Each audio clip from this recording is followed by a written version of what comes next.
Hello! What's Welcome! Up? Yeah, welcome.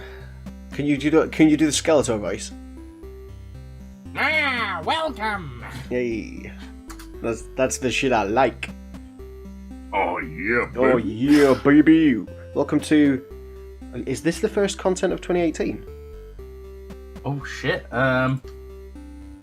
Let's have a look. It might not be. It might not be. You know. I think Jack did a couple of streams. Oh no, I think it might actually. Oh no, 2 weeks ago. Oh. Jack did a stream. So Oof, okay, it's so kind of is, kind of isn't, kind of is, kind of isn't. Okay, yeah. Welcome to a goddamn video. I'm gonna be really fucking lazy editing this, and I'm just gonna record our little icons in Discord as we're speaking. I regret nothing. So I don't know what you expect from me. We're busy people now. I wish we weren't, to be honest. Like, I really wish I wasn't busy. I wish I'd never gotten a job. When we started and I was on a 0-hour contract, Jack just wanted to kill himself, and you were just a stay-at-home pappy, and we were trying to churn it out, and now we're all full-time boys. I don't want to be a full-time boy anymore. Take it back! Take it back! Just give me the money. I want sleeping to be my job. Oh, I'd be doing so much overtime. Oh, I'd just never wake up. Yeah, I'd be dead and happy. Right, so we've got any announcements to go over. We're going to be revamping the Discord at some point. Once we've got a few more people in it, we're going to be going over all of the roles and stuff and kind of reworking all of that. Don't worry though, we'll still have those gimmicks in there for everyone who loves those gimmicks. Lee fucking loves his gimmicks. So we're never more getting rid of spreadsheets and forms. Spreadsheets and forms. The game dev series, I was going to start as soon as I got a computer, but one of my friends is kind of interested as well, and they want to get on it, so we're going to make it kind of like a partnership type thing. Pardon me.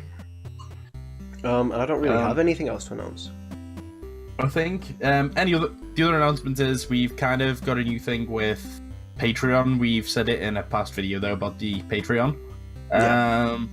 So we'll put a link down below for that. So if you want to go check it out to see what sort of stuff we'll be doing with that. Other than that, I think the main portion of this video is going to be about Critical Miss and the journey into Dungeons and Dragons. Dungeons and Dragons. Big lizards and bad basements. I saw the thing you posted earlier. Like, why isn't D&D DAD for Dungeons and Dragons? Dad. You're like, oh yeah, we're level 15 engineer, proficient in deck. Yeah. Deck building. Yeah. So yeah, we're planning to do like a fuck ton of D&D content. I remember one of your like original plans with the channel was to make how to do Pathfinder character sheets and stuff like that, and how to set up for tabletop stuff. Are you still planning on doing some of that? I think like once, like the two plans that we're going to talk about in this video, because one's mine and one's yours, once most of the planning for that's out the way, I can probably make some time for it. Yeah. So I'm hopefully in the future, if it does pick up on our channel, like the Dungeons and Dragons stuff, maybe we'll go into that for people who watch the content or listen to the content and are like, I want to try that. And then I'll have videos where you're like, this is how you try that. I like that. Supply and demand. That's what we need. Exactly. Yeah. I'm going to hook them in, and then I'll be the heroin supplier. Be the heroine. We've got a little bit of a running gag at the minute, since we're both planning a campaign. Lee is the master of Pathfinder, and I am the newbie. He is the apprentice. I am the apprentice, because Lee has a lot more experience than I do with this. Like, I've played very watered down versions, like stuff you might expect a 5-year-old to understand. Those are the kinds of D&D games I've played. I've been playing D&D, like, for about a year I played 3.5, and then since then, so it's been about 9 years now. I've been playing. It's either 8 or 9 years. It's around about that. I've been playing Pathfinder. On top of that, like the likes of Fate, Edge of the Empire, Call of Cthulhu, things like that as well. Yeah. I've got bits of knowledge. Knowledge. Like more than Lamborghinis. Lamborghinis in your basements with your lizards. Right. So do you wanna give us a rough outline of what your campaign is going to be about, then, my dude? Right. Yeah. So the campaign that's coming up, I've been working on it for quite a while, but I know a few of the people I was talking to originally about it will know that most of the town names have stayed the same, but I've scrapped the whole world, made a whole new map for it, made a whole new setting and stuff. Well, the world's still called the same, the continent settings changed. And basically it's going to be a live stream. I'm hoping around about March I can start this when I get good internet. So we're very hyped for the good internet. Yeah, good internet. So like it's moving into the new place and then waiting to get the new internet in, which can take like a few weeks on top of that, and then still planning in that time. But it's going to be a Pathfinder adventure where we're going to be streaming it bi-weekly because I won't be able to do it weekly, and I'm sure most people can't. Yeah. Where I'm going to get 6 or 7 of my friends that I've met through the internet. Jason will be a part of it. Maybe Jack. I know Jack's usually a bit harder to get hold of for that sort of stuff, so it might just be Jason and then 5 or 6 other people. So it'll depend on Jack's shifts, really, won't it? Yeah, because he does like some earlies and then he does some lates and then he does some all day. Yeah, and like I work to the latest 5:30. Yeah. On a weekday, so all week. So it's getting the right time for people and stuff like that. But once we've got that in place, we'll release a time about when we're going to start it. But it's going to be set on a continent called Zahalia, and you are a group. It's going to be a group of adventurers who have, like, it's the new dawn of an age of heroes. People going out into the world again, trying to become the new folklores of the land for the future.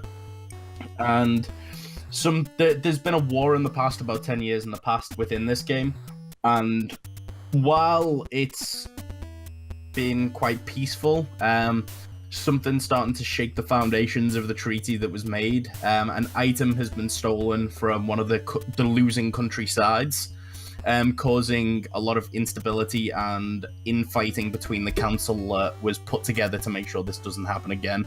And it's going to be about the players moving against this force that is causing this instability to collect these artifacts, basically. And I've only really spoke to Jason about this, but the artifacts are going to be these... there's 8 artifacts that are based around the 8 schools of magic within the world. And each one was made by one of the council members. And they are basically the nukes of this world. Like, each... Like, yeah, each member of this city, of a city or country, has had to make it to say, we have this power also. Kind of to make a stalemate and to make sure everyone's on an even playing field. But there's going to be minor artifacts at play as well, which have been created by like students or lower council members of those higher council members. And basically, these artifacts are all interchangeable and able to hone certain skills and powers of the different items they are put with. And the thing is that the enemy is going to be moving against the players at the same time and trying to get the artifacts for themselves. And players may make a choice like, we're gonna go and do this. We're gonna make sure that this is happening. This is the best choice. But because they're doing this, they're neglecting another part of the world. And something could happen there at that point. It's going to be a growing world around the players, basically. Yeah. And then with that, I think you've got plans for something that's going to be a lot sooner than my one. Mine was supposed to start tonight, but unfortunately I picked a time and day that not a lot of people are available for it. Mine's just going to start. It's not going to be like a constant cast. It's not going to be an overarching storyline or anything like that. It's based in the original Darkania that you used for the Twitter adventure, and it's just going to be on a small island that was. A lot. Am I? I think Hello. you're okay now. Yeah. Yeah. So it's going to be based on a small island from the original Darkania map, and the guildmasters Jorks, Jason of Beer, and Gibril have established a guild hall in this small town that are kind of defending themselves from the wilderness. And now that they've got everything set up, they're going to send heroes out to try and tame it. And I'm going to have another player controlling a big bad evil guy who's sending his minions to do stuff, and it's going to be lots of fun. It's basically going to be like chess, but with giant rats. Yeah. I'm planning to have a lot of fun, and that's going to be like, we're going to record those for podcasts for the channel.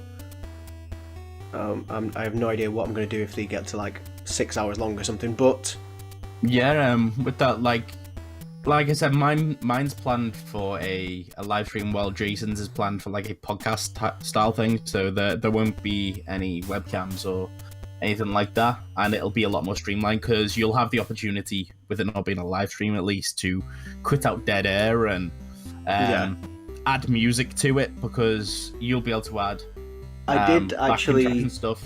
I did actually go on a mad hunt, not yesterday, the day before, for a bunch of like royalty-free, video gamey sounding music and stuff. I've got some pretty gnarly tunes to put behind it. But yeah, I've got go on. I've got a few that I can send over to you. Just I probably won't use them on the live stream, but until it's easier to do something like that. But Jason, you've definitely got the opportunity to be able to do that and change the music to your whims, at least with the editing of the audio. Yeah, I mean, the only problem is I'll have to listen to the entire thing multiple times because I'll be editing it to make sure I've got everything. But yeah, mine is going to be available to all Adventurer Plus people on our Discord server. So if you're interested in playing some goddamn Dungeons and Dragons, and like I did originally have an upper limit of how many people, but I just, you know what, fuck it, just as many people as want to attend. I'll just throw a fucking big bash together, and then that's going to be weekly. I've currently got a poll to decide when that should be, rather than me just going, hey, I'm free tonight, and nobody else is free tonight. I think like that's the thing with mine, like compared to Jason's, which is going to be open to anyone on the Discord and stuff like that who's an Adventurer Plus. Mine one is mainly going to be people that I've either played games with in the past or I know would enjoy the sort of things. I sent out a pitch thing earlier today to the players who have shown some interest at least. So we'll get a little announcement at some point who will be part of that. I'm looking forward to yours more than I'm looking forward to running my own. Don't be silly. I'm not like I'm not the greatest DM, so it's like the greatest writer. So I think with that it'll tie into the next part that we're going to talk about. But I've been running another game parallel to us both planning this. Yes. Which is Go on, I'll let you go on. Oh yeah, I was going to say this one's not streamed and it's not part of the Critical Miss stuff. I don't think you've actually shared it a lot at all. I think you posted the link once and then not mentioned it to anyone after that. Yeah, I posted it once or twice on the Critical Miss thing to get some players, and I posted it to a few friends who I knew would enjoy it. But basically what it is it's called Hammer on Heroes, and it's fantastic. It's a It's a West Marches style game, so it's a very reactive game for me, and I can work around when the players want to play. And it's a lot of random generation on the part, except for certain parts that I've planned out. Jason's part of it, Jack's part of it. A lot of people on the. Oh, you've gone. Oh. Hello. Sorry, you stopped and then you went hyperspeed. Okay, you're back now. I love being speedy. Yeah, there isn't a lot of members. I think there's about 13 of them. About 5 or 6 current players who are quite active, And Hello? Hello? Hello? hello, do you want to leave the call and rejoin? That might be a good idea, my guy.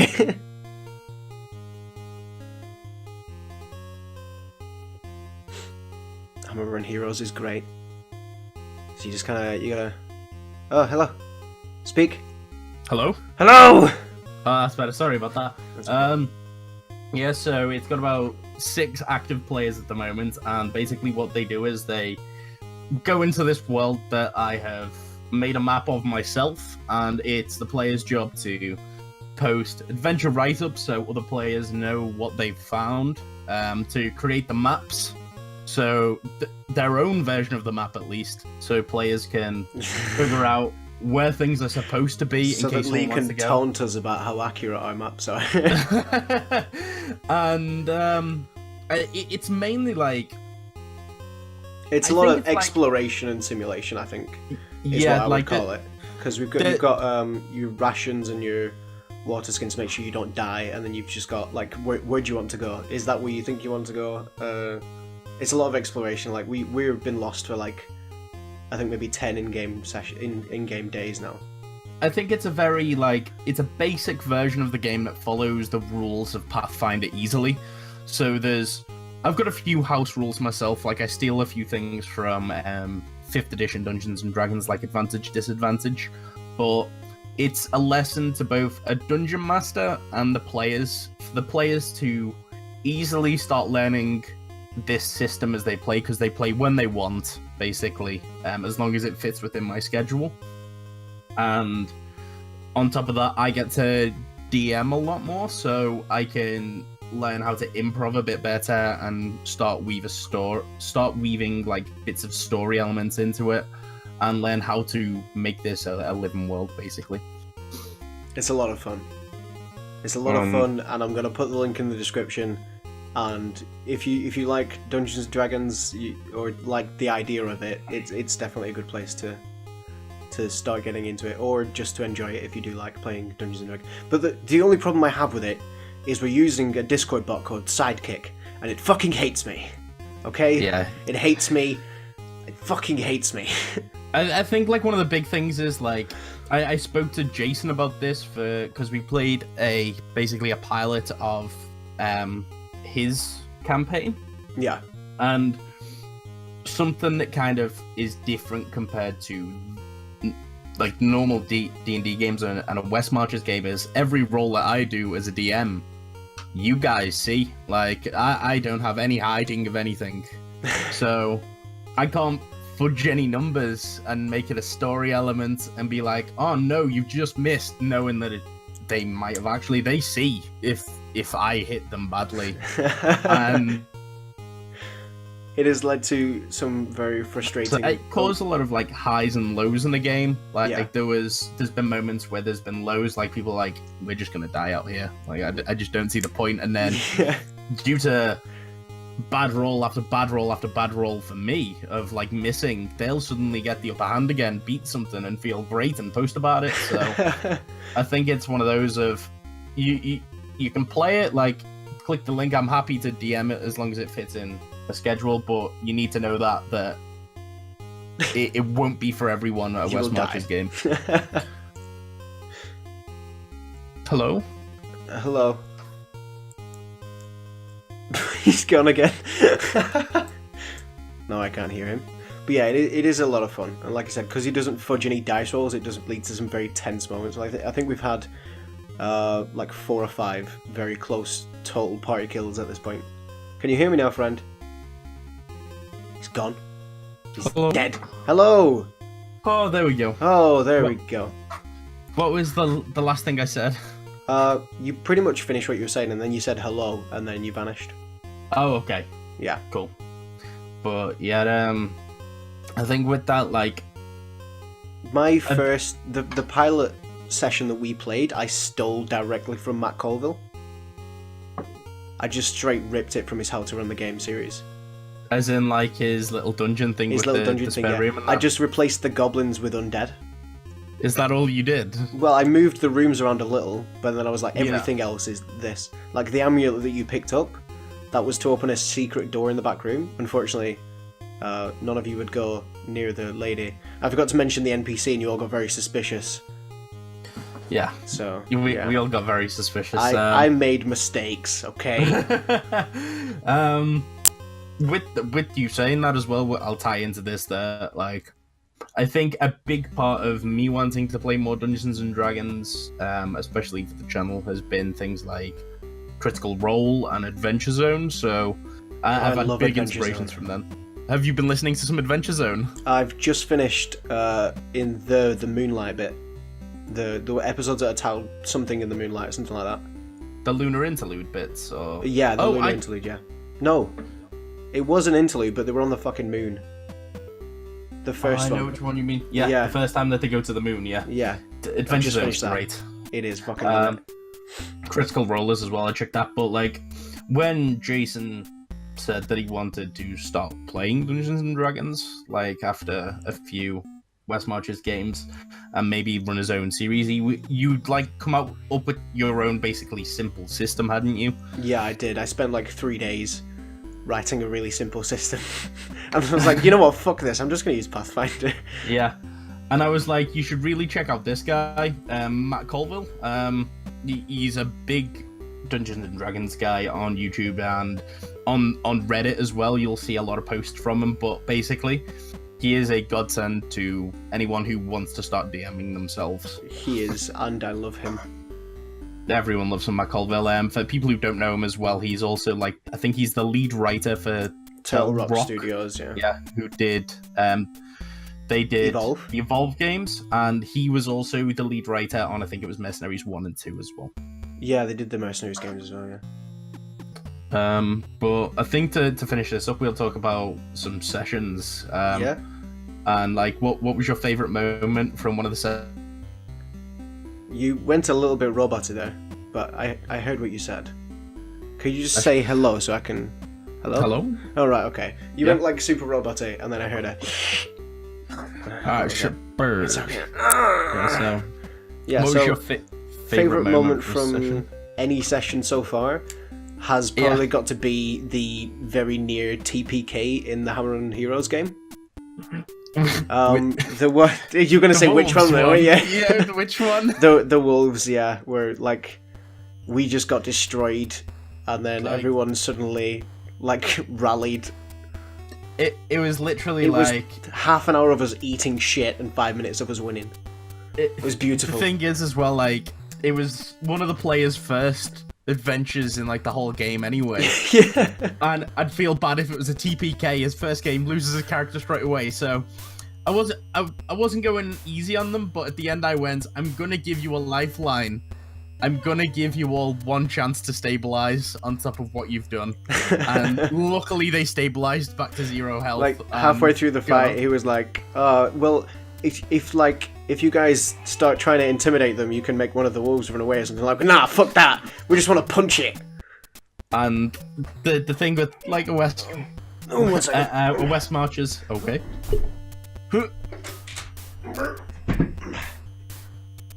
Hello, sorry. Hello, it's okay. Like, one of the things about West Marches DM as well is, like, we're supposed to be just a passive player who can dole out advice if needed, and I can't stress the amount of times I went, you need to run. The combat rating for this, the challenge rating for this is too high. Like, you need to run. You've just had a bad roll on the encounter table, and you were just like, no, we're fine. We can totally do this as we're all unconscious on the floor. Oh god, it was beautiful. And, I think mine was like those moments probably aren't my favorite to me because as a dungeon master, it's my job to keep you guys like in the game but challenge you. Yeah. So it felt like I'm about to lose 3 characters and possibly at least 1 player if this happens. Mine has probably either been the first, like the misadventures of Shrimbob, of him deciding, even though he's one of the strongest players in the game regarding stats, and possibly one of the healthiest as well, he decided to just grapple a spider over and over again instead of actually fight it, while everyone's like eating shit and they're just like, we need you to hit this. And he's like, I just want to grapple a spider. And I'm just in my head, I'm going, he's going to get them all killed. He's going to get them all killed. But alas, he crawled into that spider and lived another day.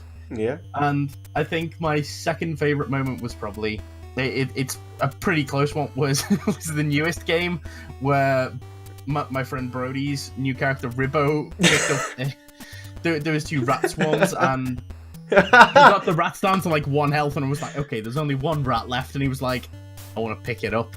Okay, then started spinning it around his head.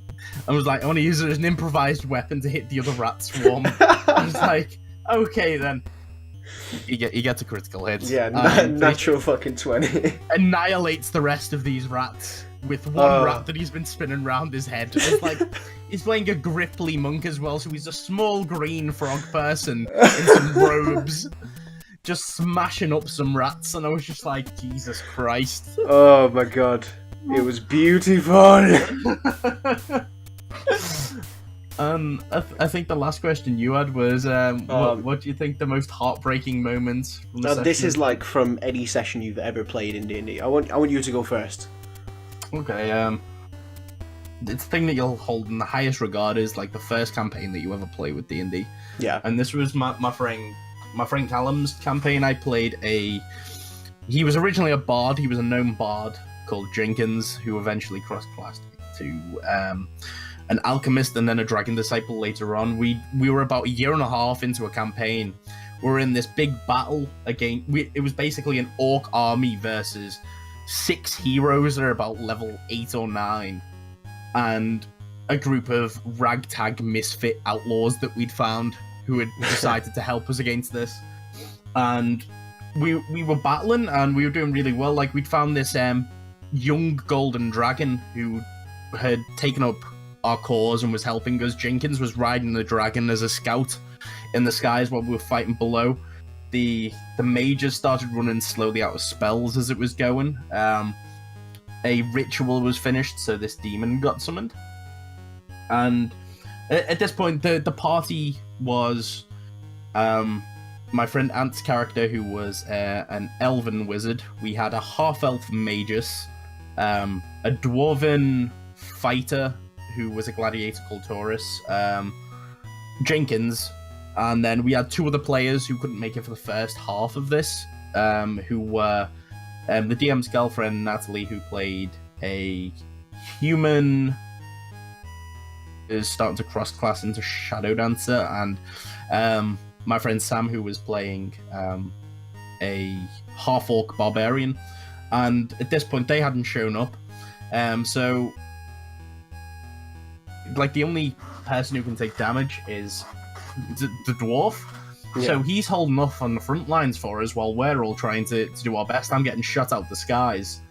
The Pain shows up half blown up to fuck after fighting through the fires with Natalie's character Broner on the back of a horse and just start cleaving through all these things. This demon's on its way.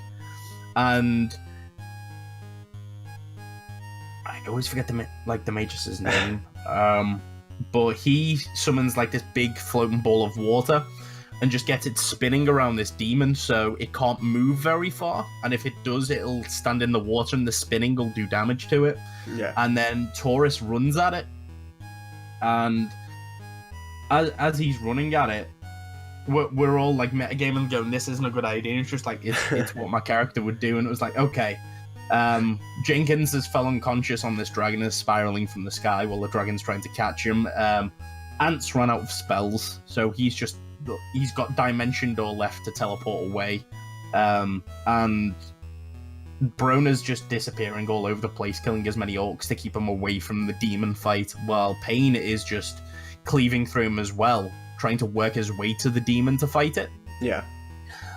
Taurus just starts hammering at this demon. It's quite high level though, so he's barely doing anything at this point. He's doing his best, but he's just a fighter. He needs like the magic to stop this from happening. But our mages are out of spells, and the bandits that we had were either dead or running away at this point. And then Pain decides that it's time to start running towards this enemy and just finish him off, because he could do insane amounts of damage at this point at level 9 for a barbarian. Yeah. And just as he got there, like, the swelling water caught up with Taurus and, like, took him away. And because he's a dwarf and quite small anyway, and he didn't have a high reflex save because of the armor and stuff, he was just drowning round after round after round, getting swirled around. And like, when it finally finished, he got out with about 1 HP, and then it was the demon's turn, and it cleaved him in half. And it was like it was the first player death we ever dealt with. Like, the DM gave the orc like permanent rage for the rest of the battle while he went through it. Pain ended up like killing this demon, but we had a funeral after that because I was gonna transition into another character who was an oracle of the stars, and basically he had a star bridge that he could make, and he opened a void in the sky because he had a power to call open the void, which had let cold damage in. And we reanimated Taurus, spoke to him one last time.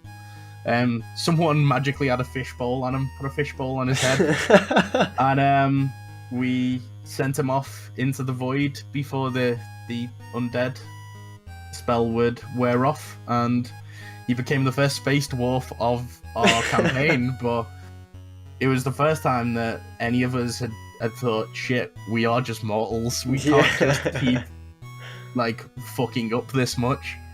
And it was just heartbreaking. Like, my character was not a fan of dwarfs. He was like the biggest racist against dwarfs. But like, at this point had grown to at least see eye to eye with Taurus, and even he was a bit upset that he had to send them away. Oh, that sounds awful. It was. That's terrible. What about you? What would your most heartbreaking moment from a session be? Mine follows a very similar storyline. My friend who runs this like very basic version of the rules for us, he'd run it twice a week. Well, sorry, once every 2 weeks, and it would be me, my wife, my brother's wife, 2 of my wife's friends. We'd go around and we'd drink and whatever. And we were like 3 sessions into this insane mega dungeon. Yeah. Because like we'd gone to recover something, like some bad guy had stole. I can't remember the specifics. The item was something very powerful that we had to get back, and my character just wanted to get it so he could sell it for a lot of gold. I was a very selfish character, but we got into like this massive open chamber, and like he started sending loads of minions at us and stuff. We managed to get through them all, but we'd run out of spells. My wife's character had run out of cure. My brother's character had run out of potions and stuff because he brought loads of those. We're like, right, let's retreat then. And John, the bastard, goes, okay, yeah, of course, can you make reflex saves? And like my brother was the only one who didn't make the reflex save, and the portcullis came slamming down, and like now he's stuck in this boss room with the boss on his own, and like we just kind of went, we should leave, and he's like, I can't leave because we were only we were only like 3rd or 4th level or something, and John goes, you can make a strength check, see if you can pull it open, and he failed that. And he's like, okay, can I hide in some bodies or something? He's like, yeah, you can make a stealth check, and he's like, rolled a natural 1. He's like, yeah, you don't hide. And our characters basically watched him get his limbs torn asunder. The thing is, like, it even sounds there that like the DM was throwing every line. He was just like, you could try doing this, and Gareth was like, yeah, of course I can try doing that, and then he's like, natural 1. No, it was his fate. That's fucking devastating. We couldn't recover the corpse because we ended playing that campaign. We didn't play for like 4 or 5 months because he had a baby and he didn't have the time. And by the time we all got back together, we couldn't remember what was going on, so we never got to mourn for that character. Oh no. Yeah. Oh, that's devastating. It was like half an hour of him just like trying to think of things. He's like, every time you try something, he's gonna get like 10 foot closer. I mean, this boss's movement was like 60 foot. He's like, he's going to get 10 foot closer. Yeah. It was like half an hour. It's like, he stood right behind you now. He's going to try and attack you. And he dealt like 40 damage in 1 hit to a level 3 character or something.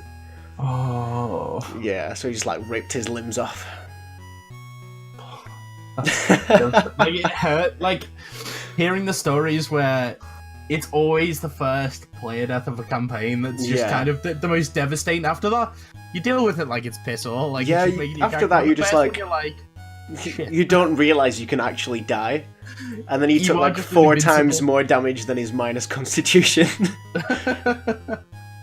Oh, But yeah, that was rough.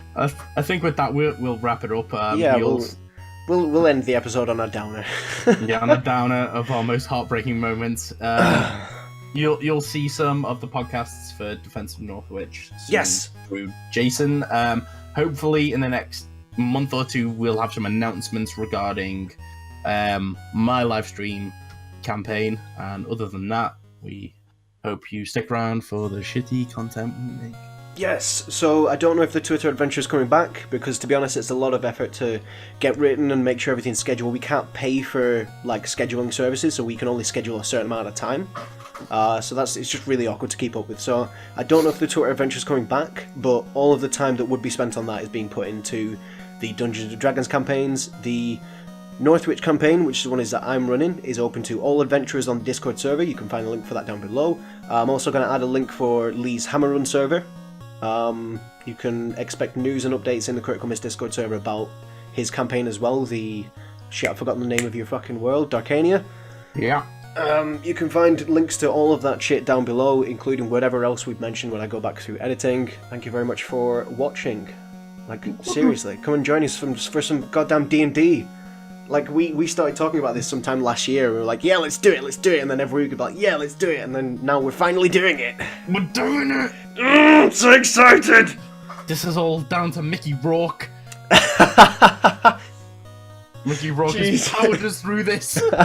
He needs to play that goddamn game again. He I don't does. care. I don't care how bored he is with it. Like I want it on repeat. I want him to finish the game and just click new game. That's what I want to watch constantly. Just over and over again. Just over. Just listen to the song over and over again.